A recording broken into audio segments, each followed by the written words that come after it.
Sambutan. Acara yang ketiga, sosialisasi kesehatan penyakit diabetes. Acara keempat, cek kesehatan. Acara kelima, penutup. Memasuki acara yang pertama, yakni pembukaan. Mari kita buka acara sosialisasi kesehatan penyakit diabetes ini dengan bacaan basmalah bersama-sama.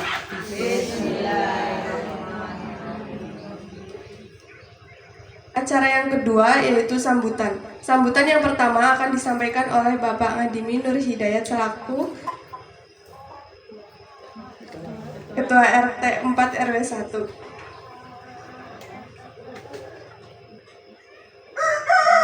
Adanya kami persilahkan.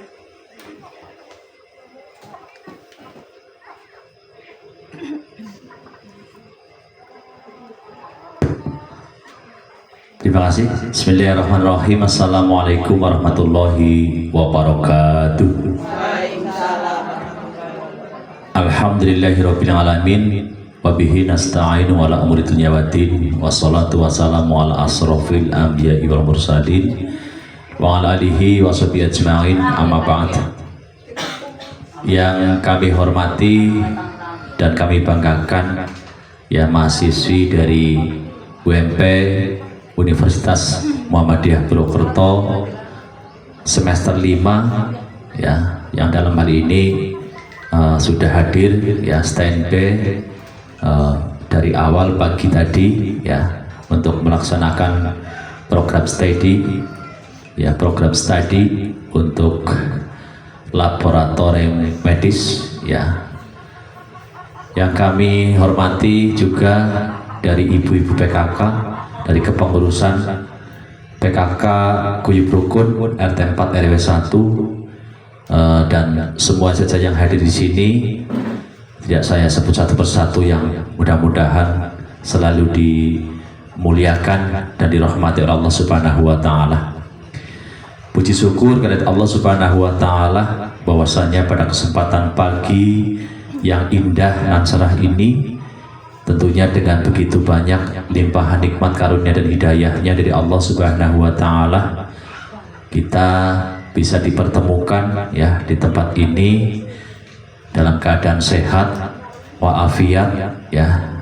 Mudah-mudahan dengan adanya kegiatan ya dalam rangka cek kesehatan ya dari UMP mahasiswi semester 5 ya dari Purwokerto akan berjalan dengan lancar dan bermanfaat untuk kita semuanya. Allahumma sholawat serta salam semoga selalu tercurahkan kepada uswatun hasanah kita, suri tauladan kita, yakni Nabi besar Muhammad sallallahu alaihi wasallam beserta keluarga dan sahabatnya, yang mana tentunya kita berharap ya kita akan selalu mendapatkan pertolongan ya, terutama kita akan mendapatkan syafaat ya dari beliau di yaumil qiyamah. Allahumma.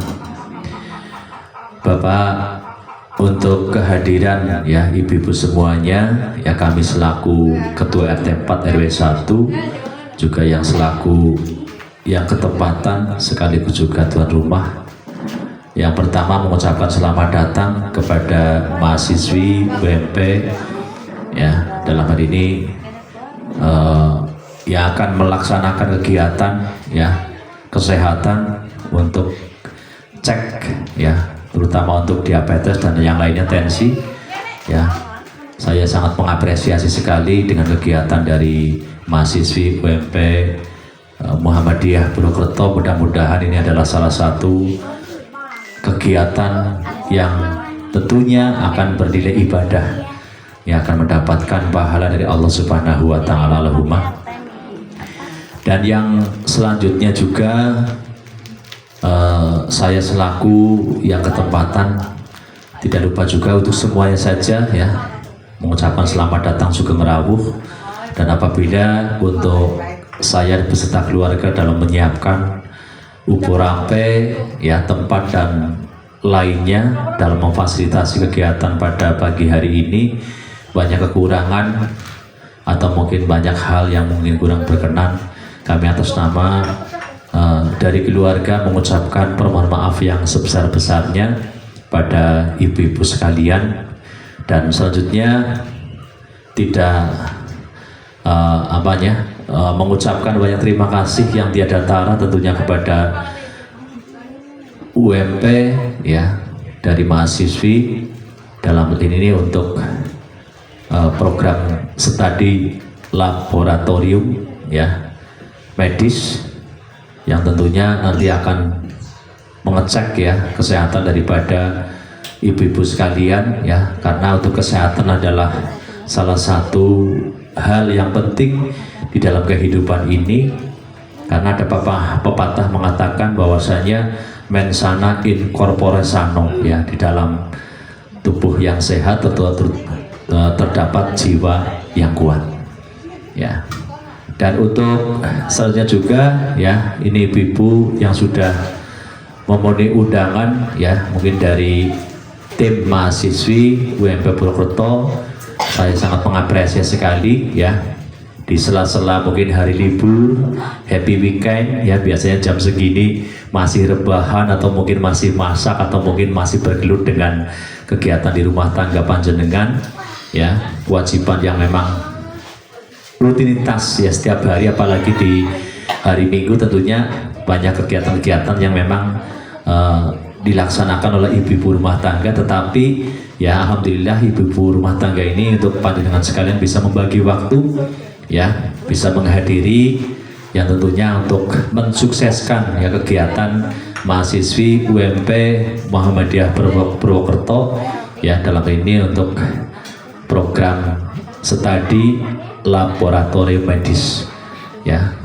Mudah-mudahan untuk kegiatan ini ya, ibu-ibu selalu semangat ya, ibu-ibu ya, semangat ya. Nanti akan mungkin disampaikan ya kaitannya dengan sosialisasi terutama di bidang kesehatan ya. Memang ini di pakumnya adalah laboratorium medis ya, ini jurusannya ya. Harapan kami juga untuk mahasiswi bisa nantinya sukses ya di dalam menuntut ilmu ya, karena menuntut ilmu juga itu salah satu hal yang wajib bagi kita semuanya ya, terus menerus ya, jangan sampai putus asa ya, bisa menjadi anak-anak nanti yang berguna bagi orang tua, keluarga ya, yang tentunya ya jangan lupa ya selalu berdoa, ikhtiar dan tawakal kepada Allah Subhanahu wa taala di dalam menuntut ilmu untuk teman-teman mahasiswi ini, yang tentunya fokus, konsisten ya, yang kelak nantinya akan mensukseskan ya untuk teman-teman sekalian, bisa membanggakan untuk orang tua, keluarga dan sekitarnya. Tentunya di dalam kesehatan ini tentunya untuk ilmu-ilmu yang didapatkan dari teman-teman mahasiswi ini ya sangat-sangat bermanfaat ya bagi kemaslahatan umat, terutama di bidang kesehatan yang sangat penting dalam kehidupan ini.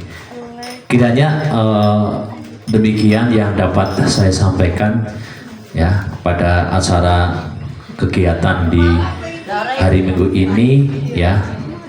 Ya diikutilah ya nanti proses-prosesnya ya, dan mungkin nanti dari tim mahasiswi ini akan menyampaikan beberapa hal berkaitan dengan kesehatan ya, kemudian juga kaitannya dengan diabetes dan lain sebagainya, sebelum nanti dicek untuk masing-masing yang hadir di sini. Terima kasih.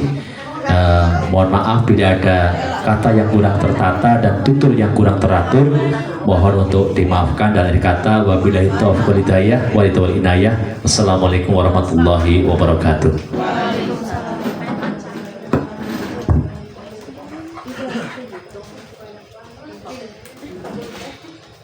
Terima kasih atas sambutan yang telah disampaikan Bapak Ngadi Nur Hidayat selaku Ketua RT 4 RW 1 Desa Suro.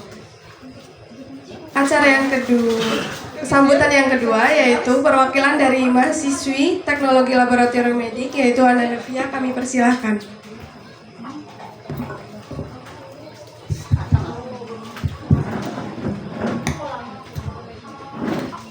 Assalamualaikum warahmatullahi wabarakatuh. Yang terhormat Bapak Ngadi Nur Hidayat selaku tuan rumah dan Ketua RT 4 RW 1 Desa Suro, dan saya ucapkan saya hormati ibu-ibu PKK RT 4 RW 1, dan saya mengucapkan terima kasih kepada Bapak Ngadi Nur Hidayat selaku tuan rumah yang telah memfasilitasi acara kami ini dari program studi teknologi laboratorium medik Universitas Muhammadiyah Purwokerto. Dan yang saya ucapkan terima kasih juga kepada tamu undangan ibu-ibu PKK RT 4 RW 1. Di sini kita dari Prodi Teknologi Laboratorium Medik akan membawakan acara sosialisasi yaitu tentang diabetes, yaitu epidemi yang tidak menular.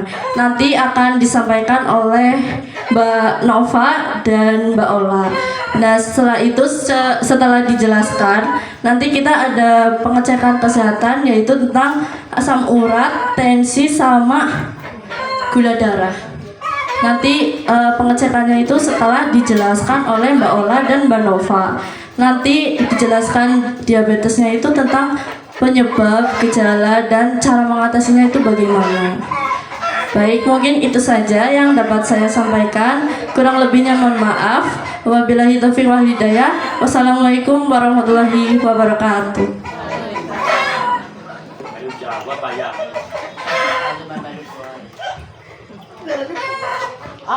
Terima kasih atas sambutan yang telah disampaikan.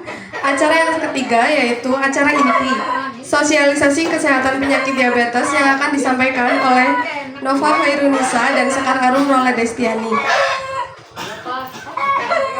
Kepadanya kami persilakan.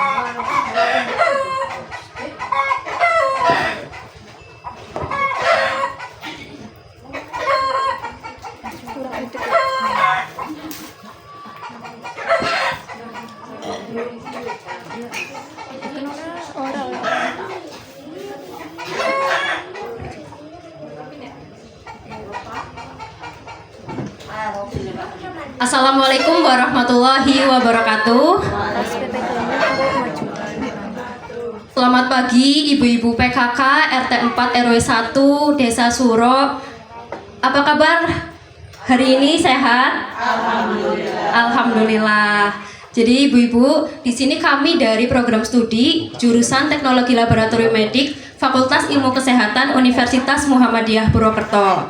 Di sini nanti kita akan sharing-sharing ya Ibu, cari ilmu bareng tentang diabetes mellitus.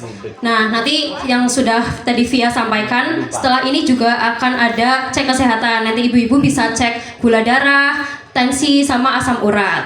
Semangat Gi hari ini Bu? Oke, semangat. Ya, lanjut.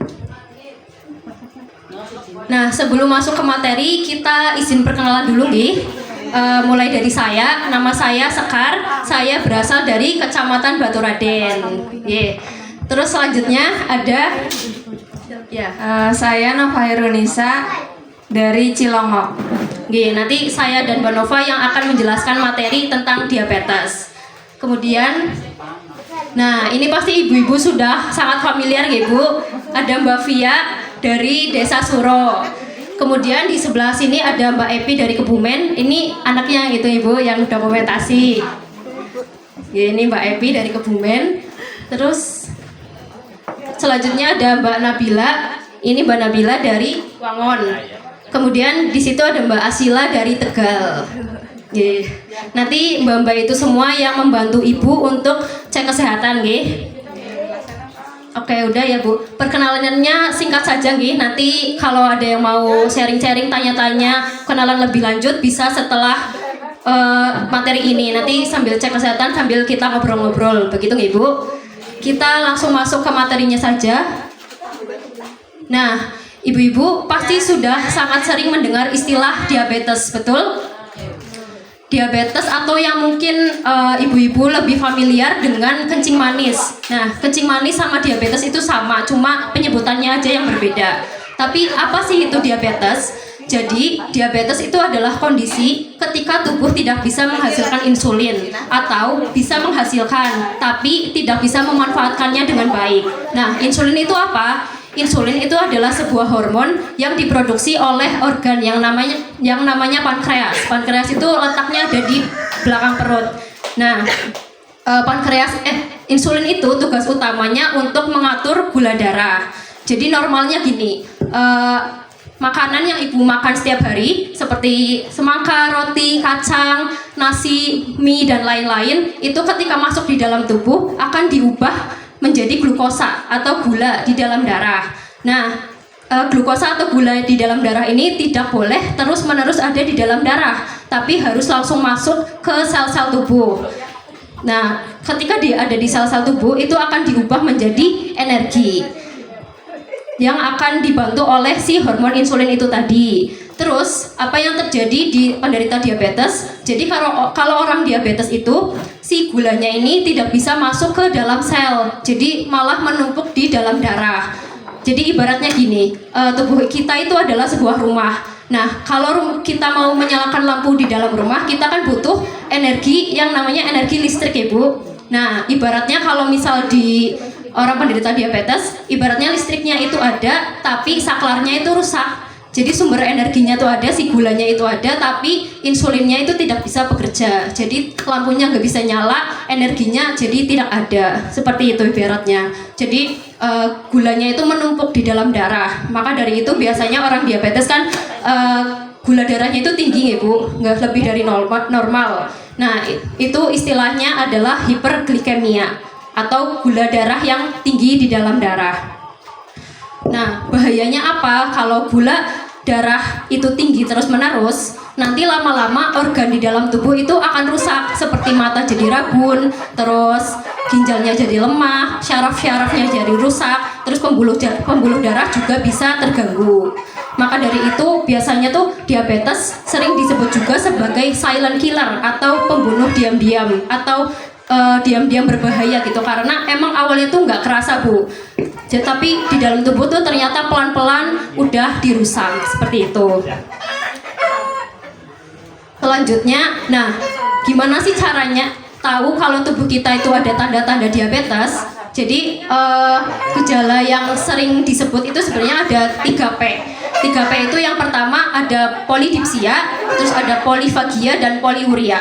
Polidipsia itu adalah sering haus. Jadi ketika gula darah di dalam tubuh itu meningkat, ginjal kita tuh akan bekerja lebih keras, sehingga kita tuh perlu banyak minum karena cairan di dalam tubuh kita itu akan keluar terus-menerus. Nah, itulah yang menyebabkan rasa haus pada penderita diabetes. Kemudian P yang kedua itu ada polifagia atau meningkatnya rasa lapar. Nah, padahal kan penderita diabetes itu gula darahnya tinggi ya, sumber energinya tuh banyak. Kenapa dia itu malah lapar terus menerus? Itu tuh karena meskipun gula darahnya itu tinggi, tapi itu tadi gula darahnya itu tidak bisa masuk ke dalam sel, jadinya tidak bisa diubah menjadi energi, sehingga tubuh itu akan merasakan kelaparan. Sel-sel tubuh tuh ngerasa lapar terus, akhirnya otak akan mengirimkan sinyal terus menerus untuk rasa lapar. Ibaratnya tuh ibu-ibu tuh punya beras dan stok makanan di dalam lemari. Nah, tapi kunci lemarinya itu hilang. Jadinya ada nih sebenarnya ada sumber makanan, ada bahan makanan, tapi kuncinya hilang, jadinya nggak bisa masak dan keluarga di rumah jadi tetap kelaparan. Seperti itu. Terus yang P yang ketiga itu ada poliuri. Poliuri itu adalah sering kencing. Nah, ini tuh sebenarnya tadi berhubungan ya sama polidipsia tadi. Ketika gula darah di dalam tubuh itu meningkat, maka ginjal akan terus-menerus menarik cairan dari tubuh. Maka dari itu produksi urinnya itu semakin banyak, sehingga akan merasakan pengen kencing terus-menerus. Nah, selain ada gejala 3P tadi, penderita diabetes itu biasanya juga merasakan gejala lain. Di antaranya itu ada kelelahan. Jadi orang-orang diabetes tuh merasa cepat lelah karena itu tadi tenaga yang masuk ke tubuh tuh nggak bisa diubah, gulanya itu nggak bisa diubah menjadi tenaga. Akhirnya orang yang kena diabetes itu akan merasakan lelah terus-menerus walaupun dia itu nggak melakukan aktivitas berat. Kemudian ada menurunnya berat badan yang tidak tahu nih penyebabnya apa. Jadi berat badannya menurun tanpa sebab yang jelas. Nah, itu tuh karena tubuh di penderita diabetes itu tidak bisa mengubah gula menjadi energi. Jadi tubuh tuh ini mencari cara lain untuk gimana sih caranya memperoleh tenaga tanpa gula. Jadi tubuh itu membakar cadangan makanan berupa lemak dan otot gitu. Jadi walaupun penderita diabetes itu sering makan, itu berat badannya akan turun karena yang dibakar itu adalah lemak dan otot. Terus selanjutnya daya penglihatan berkurang. Nah, ini tuh terjadi karena ketika gula darah tinggi di dalam tubuh, ini tuh juga mempengaruhi cairan yang ada di mata. Jadi lensanya itu membengkak dan otot mata jadinya kurang fokus, jadinya penglihatannya kabur. Jadi orang-orang yang diabetes tuh biasanya ini kan ya Bu, ada rabun gitu-gitu. Nah, itu tuh karena cairannya itu terganggu sama gula darah yang tinggi. Kemudian ada kram. Nah, kram pada penderita diabetes itu terjadi karena penderita diabetes itu tadi mengeluarkan cairan terlalu banyak, sering pipis ya. Nah, jadinya cairan-cairan yang di dalam cairan tubuh itu ada mineral-mineral penting. Mineral-mineral penting itu penting untuk kayak tulang dan otot. Nah, itu tuh bisa ikut terbuang karena sering kencing, jadinya menyebabkan kram otot terutama di kaki. Kemudian ada konstipasi. Konstipasi itu nama lainnya sembelit. Nah, kenapa penderita diabetes itu sering sembelit? Karena itu tadi yang saya sudah jelaskan di awal, diabetes itu bisa merusak syaraf. Jadi di dalam usus itu juga ada saraf. Jadi kalau misal syarafnya itu rusak, maka gerakan di usus itu akan melambat. Jadi kalau misal kita BAB itu kan ada gerakan untuk mengeluarkan feses ya. Nah, itu tuh ketika syarafnya rusak, itu gerakannya melambat dan jadinya akan sembelit atau konstipasi ini. Nah, kemudian ternyata diabetes itu banyak jenis-jenisnya Bu. Ada di sini tuh ada 4 jenis diabetes. Diabetes mellitus tipe 1, diabetes mellitus tipe 2, terus diabetes mellitus gestasional sama diabetes mellitus tipe lain. Kita akan bedah satu-satu nih. Yang pertama itu ada diabetes mellitus tipe 1.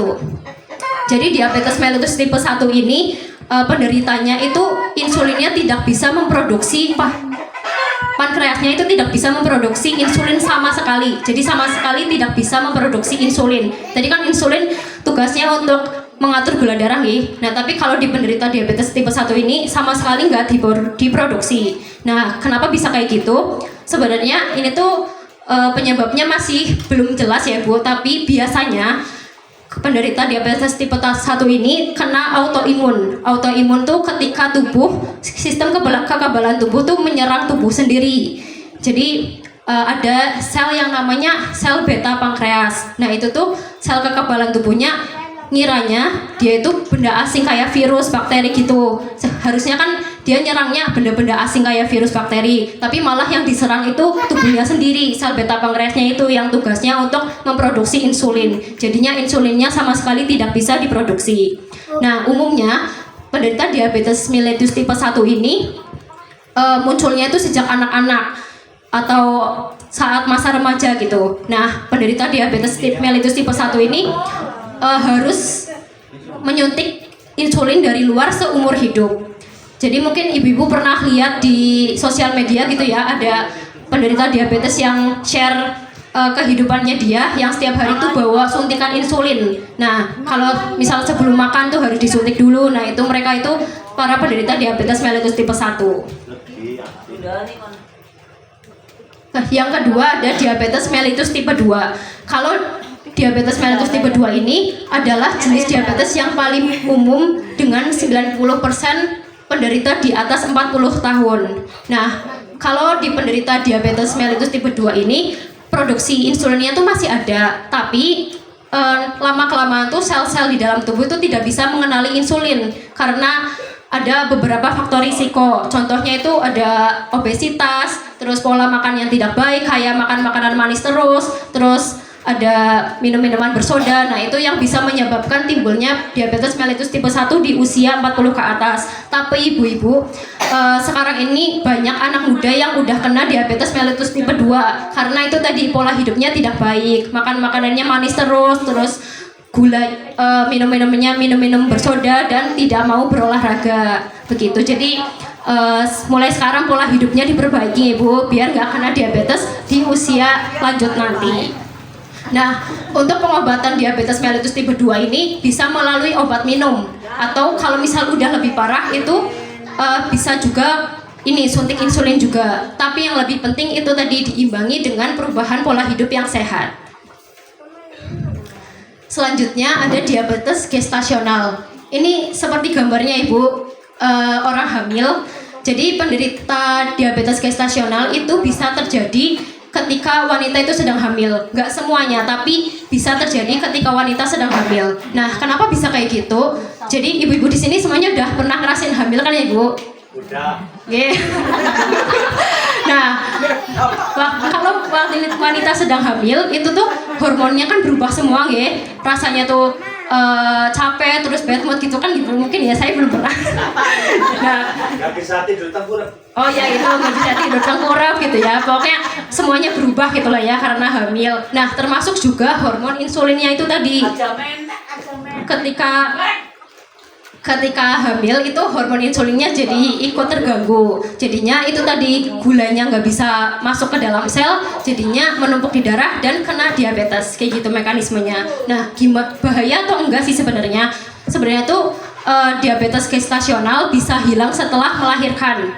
Tapi wanita yang punya riwayat diabetes gestasional waktu hamil itu beresiko untuk kena diabetes mellitus tipe 2 saat usia tua. Nah, terus anak yang dikandungnya itu juga beresiko untuk kena obesitas dan diabetes di usia nanti dewasa kayak gitu. Jadi penting banget ibu-ibu untuk tahu kalau waktu hamil itu gula darahnya tinggi atau enggak. Nah, kalau misal ternyata kena diabetes gestasional, penting untuk menjaga pola hidup anaknya juga dengan diri sendiri biar terhindar dari diabetes mellitus tipe 2 yang akan menyerang di masa tua begitu karena sudah membawa faktor risiko kayak gitu. Terus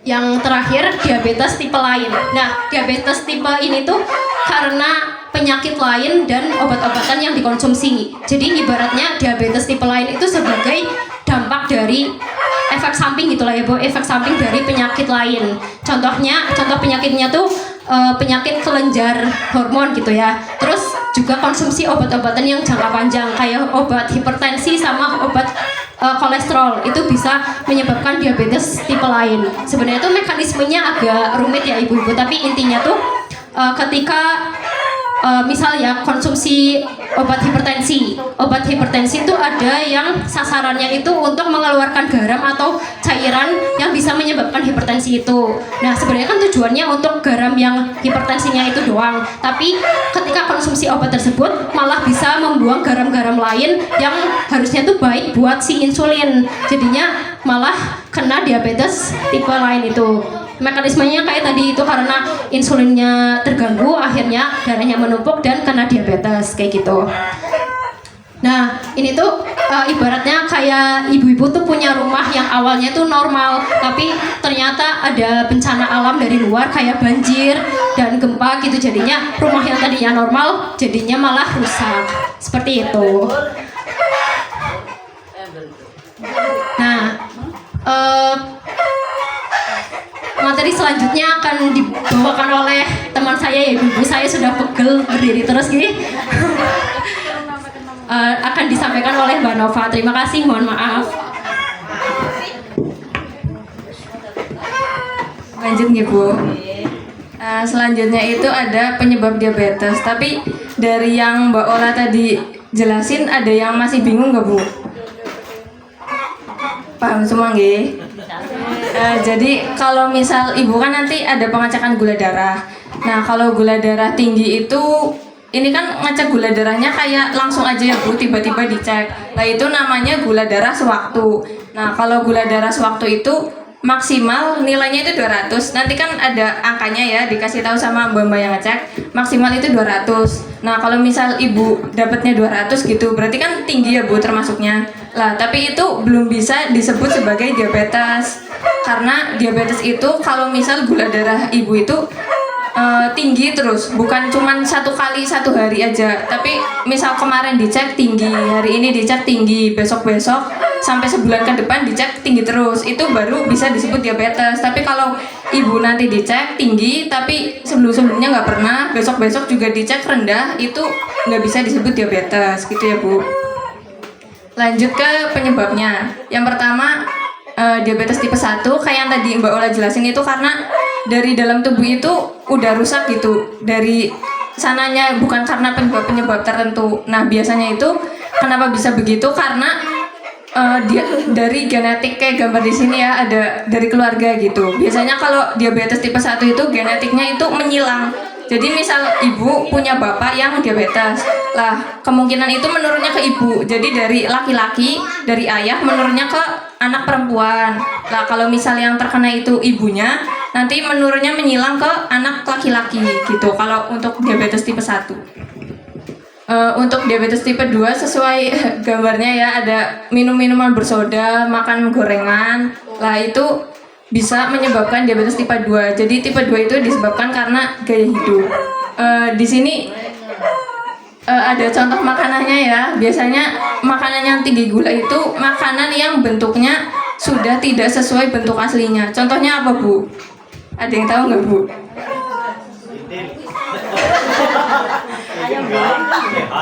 Nah, contohnya itu kayak misal bolu itu ya Bu. Bolu itu kan wujudnya kayak bukan kayak makanan asli. Kalau misal kacang kan wujudnya masih kacang ya Bu. Pas dimasukin ke mulut wujudnya masih kacang.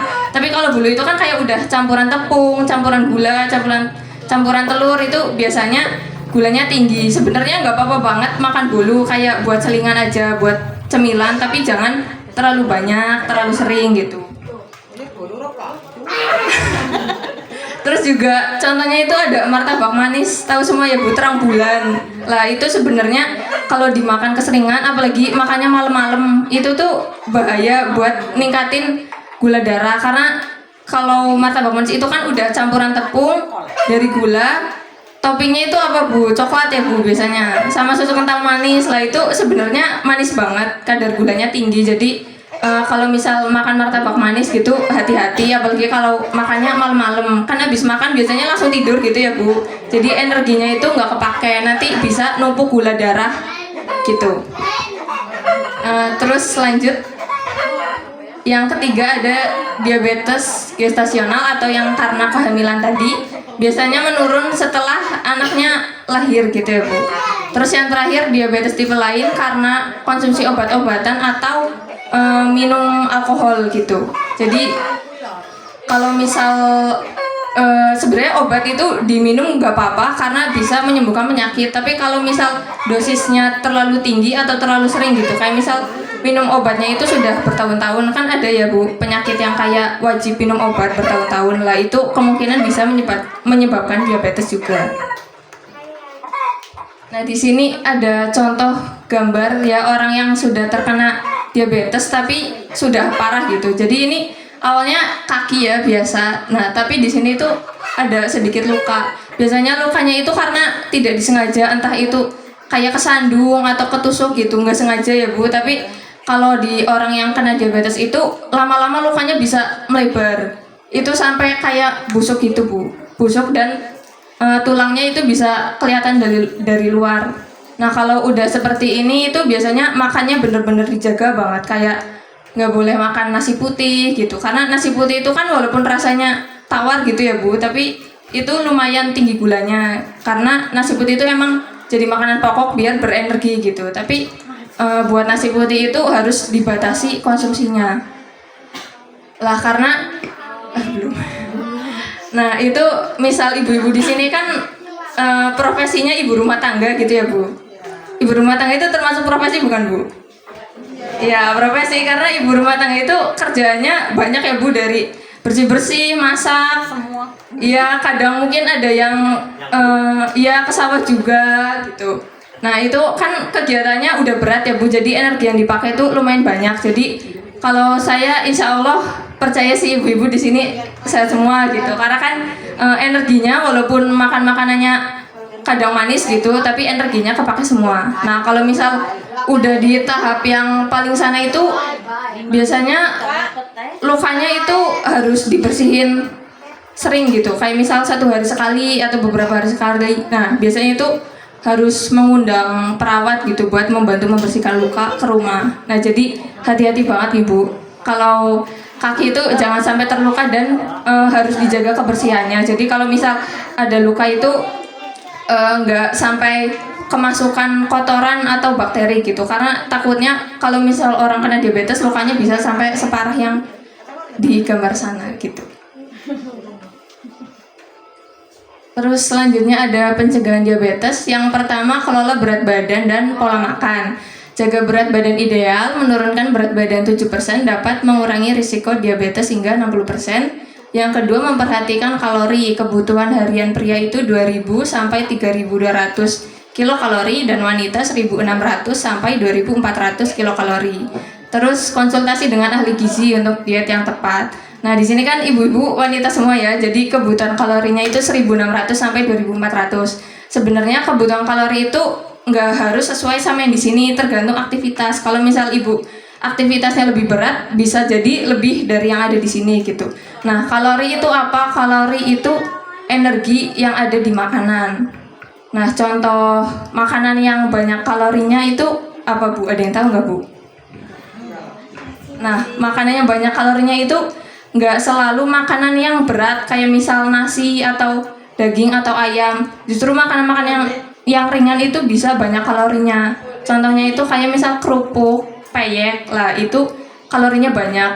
Kalau misal di poin nomor 1 jaga berat badan ideal, mungkin ibu-ibu kalau misal mau lebih kurus gitu ya, kalau kurangi berat badan, bisa mengurangi makan makanan yang kayak gorengan, kerupuk, peyek gitu, karena itu kan udah tepung ya Bu, terus digoreng, jadi kalorinya itu banyak, walaupun kayak nggak mengenyangkan dan ringan gitu ya beratnya, tapi kalorinya banyak dan bisa menambah berat badan. Tapi kalau untuk ibu-ibu sendiri di sini kan kadang menurunkan berat badan itu susah ya Bu, susah apa buatan Bu?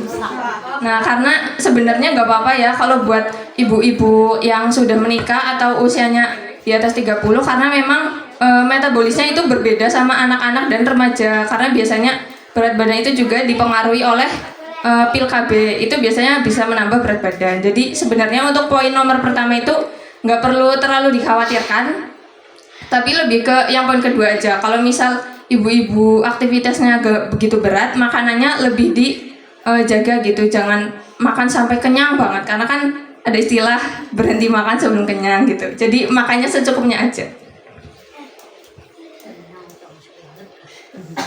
Pencegahan yang selanjutnya itu batasi asupan berbahaya, kurangi gula, batas maksimal 30 gram 7 sendok teh per hari, kurangi karbohidrat sederhana seperti nasi putih, roti, pasta, soda, hindari makanan instan olahan seperti junk food, mie instan, dan makanan kemasan. Terakhir, kurangi lemak jenuh, ganti dengan lemak baik, contohnya minyak zaitun, kacang-kacangan, dan ikan.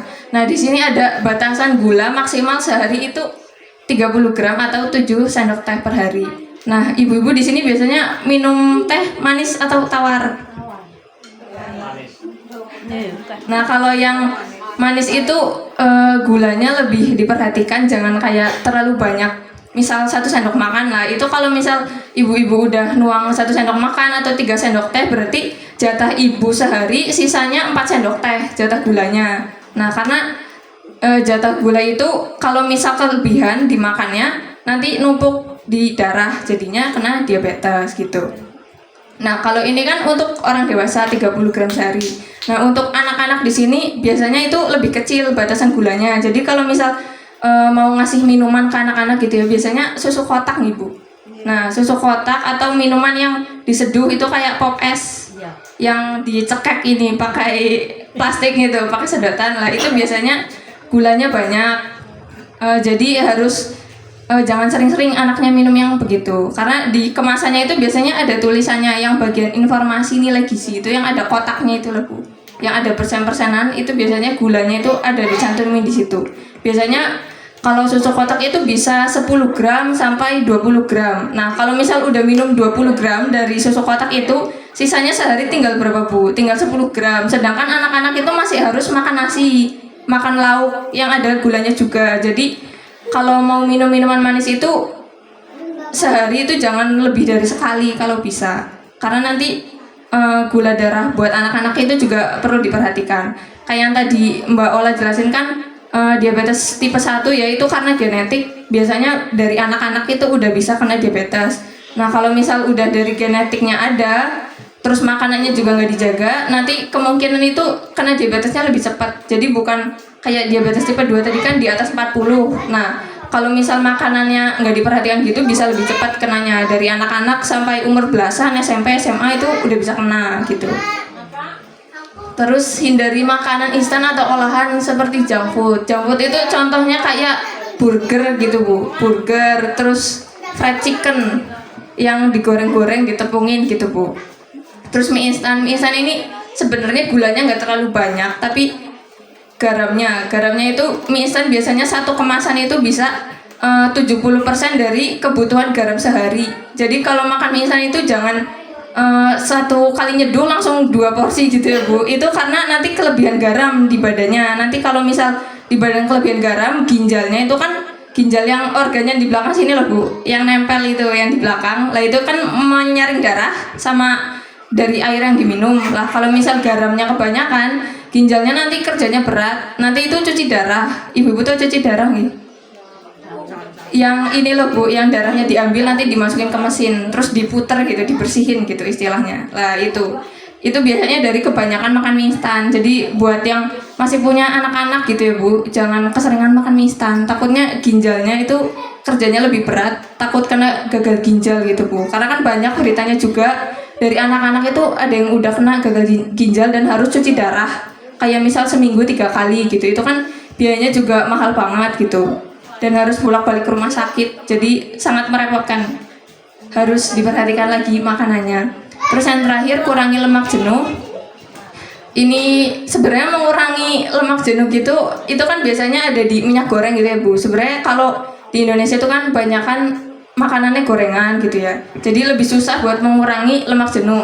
Lah maka dari itu buat pencegahannya aja, biar lemak di tubuh itu nggak terlalu banyak, ya banyakin geraknya aja, aktivitasnya aja. Tapi saya yakin sih ibu-ibu di sini banyak aktivitas gitu ya. Jadi kalau misal makan gorengan gitu, asal nggak terlalu porsinya terlalu gede, masih aman gitu. Terus yang ketiga ada tingkatkan asupan sehat, perbanyak serat dari sayur, buah, kacang-kacangan. Untuk mengatur gula darah, pilih karbohidrat kompleks seperti gandum utuh, beras merah. Konsumsi biji-bijian utuh dapat membantu menurunkan gula darah. Optimalkan vitamin D dari sinar matahari, ikan atau suplemen untuk produksi insulin. Nah sebenarnya di sini caranya gampang ya Bu, dari konsumsi sayur. Karena di sini kan di desa gitu ya Bu, saya juga dari desa gitu, sering makan sayur karena kan sayur murah, mengenyangkan gitu ya Bu. Jadi banyak seratnya dan bisa memperlancar buang air besar gitu. Nah jadi termasuk pencegahan diabetes, karena kan kalau udah makan sayur udah kenyang gitu, jadi nggak terlalu pengen ngemil-ngemil gitu ya Bu, nggak pengen makan yang manis-manis. Misal makan bolu, sebenarnya nggak apa-apa sih Bu makan bolu, cuman kan kalau keseringan gitu nggak baik. Jadi kalau misal udah makan sayur udah kenyang, jadi kan nggak pengen ngemil-ngemil lagi, jadi lebih sehat gitu. Terus ada ini makan ikan, makan suplemen. Sebenarnya ikan itu juga baik ya Bu buat anak-anak. Mungkin kalau ibu-ibu di sini mau ngasih lauk anaknya boleh. Ikan kan nggak semuanya mahal ya Bu, nggak susah dicari juga, jadi bagus banget buat anak-anak.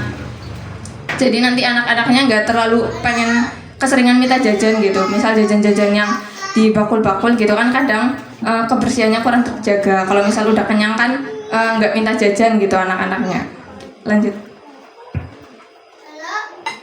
Selanjutnya itu ini nanti pemeriksaan dikasih tahu sama mbak-mbak yang di sini, nanti hasilnya berapa. Nilai normal gula darah itu gula darah sewaktu. Nah ini nanti ibu-ibu termasuknya gula darah sewaktu nih Bu, karena nanti tiba-tiba diperiksa entah habis makan atau belum makan tapi langsung diperiksa. Nah itu harus kurang dari 200 mg. Nah nanti di alatnya itu nanti ada tulisannya Bu, nanti dijelasin sama mbak-mbaknya ini tinggi atau enggak gitu. Terus yang kedua itu gula darah puasa atau sesudah puasa. Biasanya ini kayak misal setelah beberapa jam puasa gitu. Nanti kalau misal dicek itu harusnya kurang dari 100. Kalau misal ibu-ibu udah puasa tapi ternyata gula darahnya masih 120 gitu kan, di atas 100 lah, itu berarti kehitungnya tinggi gula darahnya. Terus yang terakhir, gula darah 2 jam postprandial itu kurang dari 140 mg. Postprandial ini maksudnya itu gula darah 2 jam setelah makan. Nah, jadi kalau setelah makan itu harus kurang dari 140. Lah nanti ibu-ibu ngikutnya yang paling atas ibu. Harus kurang dari 200. Kalau misal lebih berarti bisa diperhatikan lagi makanannya. Jangan yang terlalu manis-manis gitu. Oh iya, ada yang ketinggalan. Buat yang tadi tentang makanan-makanannya Bu, sebenarnya makanan manis itu nggak apa-apa banget. Kalau misal mau diganti cemilannya dari cemilan ke buah gitu nggak apa-apa. Tapi kalau untuk buah-buahan itu juga diperhatikan, jangan sering makan buah yang rasanya manis banget. Kayak misal mangga, terus pisang, anggur gitu, itu kan rasanya manis banget ya Bu. Kalau misal mau cemil-cemil boleh buah-buahan. Walaupun buah kan kelihatannya sehat, tapi kalau dimakan dalam porsi yang banyak gitu kan, kalau misal gulanya banyak tetap bakal banyak meskipun kelihatannya buah itu sehat gitu. Jadi mungkin bisa dipilih buah-buahan yang rasanya lebih tawar gitu. Lebih tawar atau ada kecut-kecutnya, tapi jangan terlalu kecut juga, takutnya kena ke lambungnya gitu. Contohnya kalau misal yang rada datar itu semangka gitu kan, rasanya datar. Terus pepaya kan nggak terlalu manis ya dibanding sama mangga sama pisang, itu kan kalau udah matang manis banget gitu. Salak manis termasuknya. Ya apel nggak terlalu manis, tergantung apelnya. Kalau yang hijau kan datar ya Bu, rada kecut-kecut gitu. Untuk materinya cukup segitu ya Bu. Ada yang masih bingung nggak Bu? Ya Masya Allah. Terus karena materinya sudah selesai, nanti dilanjut pemeriksaan tekanan darah ya, sama gula darah, sama mbak-mbak yang di depan. Oh ya, sama asam urat nanti milih ya, milih salah satu, mau asam urat atau gula darah gitu. Kalau misal ada keluhan sakit kaki gitu ya, boleh milih asam urat gitu kan, karena kalau asam urat biasanya kakinya sakit gitu. Cukup sekian dari saya yang menyampaikan materi. Mohon maaf jika ada tutur kata yang kurang berkenan. Wassalamualaikum warahmatullahi wabarakatuh.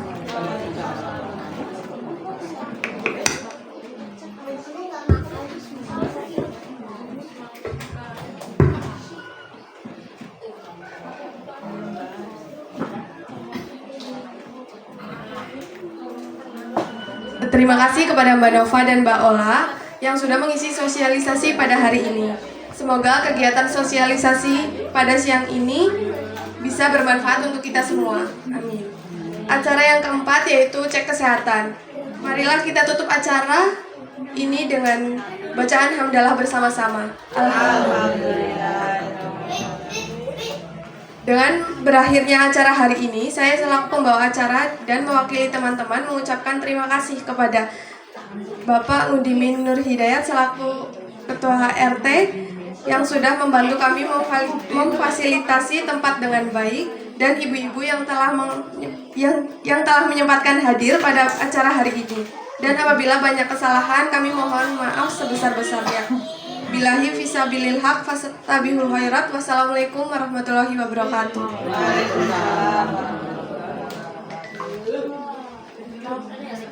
Teknisnya bagaimana? Jadi nanti teknisnya ibu-ibu tensi terlebih dahulu, habis itu ya. Nanti ada 2 meja atau mungkin